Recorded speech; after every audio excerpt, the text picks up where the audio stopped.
નમસ્કાર મિત્રો, મેસી ભારતમાં 3 દિવસ રહ્યા અને વિશ્વના ઘણા બધા દેશોમાં પણ તેઓ જતા હોય છે, પરંતુ તેઓને ઇંગ્લિશ આવડતું નથી અને આ વાતનો તેમને જરા પણ અફસોસ નથી. તેઓ કોઈ પણ જગ્યાએ જાય ને તો પણ પોતાની માતૃભાષા સ્પેનિશમાં જ વાત કરતા હોય છે.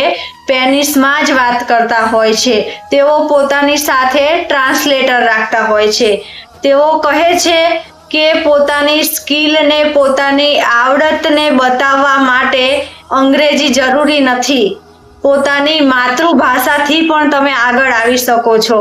અને એક બાજુ આપણે ઇન્ડિયામાં જોઈએ તો કોઈ પણ વ્યક્તિને જો ઇંગ્લિશ ન આવડતું હોય અથવા ઓછું આવડતું હોય તો એનો મજાક બનાવી દેવામાં આવે. પરંતુ અંતે યાદ રાખવું કે લોકો તમારી સફળતા જોશે, લોકો તમારી આવડતને જોશે અને લોકો તમારું બેંક બેલેન્સ જોશે.